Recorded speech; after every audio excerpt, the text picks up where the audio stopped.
Bana, tumekutana tena kwenye uchambuzi wa michezo kupitia akaunti yangu ya Enjoyboss Mtoto, na kama hujasubscribe naomba subscribe ili upate notification nzuri sana kupitia kwenye akaunti yangu hii. Jana tumeangalia mchezo kati ya Arsenal na Bayer Leverkusen.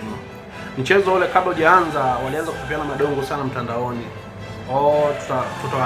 Tutazuia kufunga magoli ya kona, maana ikumbuka Arsenal msimu huu ndio katika timu ambayo iliyofunga magoli mengi ya kona. Msimu huu ndio Arsenal kafunga magoli mengi ya kona. Kila kona hesabu ni hatari. Wenyewe wanakwambia yani bora isipigwe penalty, wakatae penalty lakini wanakubali kona. Kwa Arsenal jana ameibuka kwa ushindi wa magoli 2-0 kwa aggregate ni 3-1.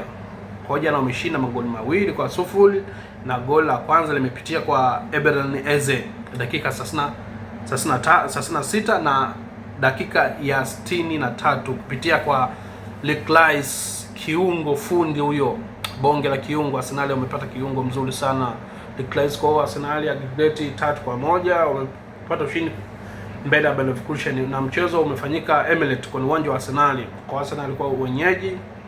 Kwa Arsenal atakutana na Sporting Lisbon game inayokuja hatua ya robo finali. Kwa ndo wataumana moja kwa moja. Sharp kwa Arsenal, jana mchezo umekuwa mzuri sana, lakini mchezo ulikuwa kwa ushindani mzuri. Kwa tuwape hongera sana Arsenal, washika mtuto wa London wale wanavyojiita wenyewe.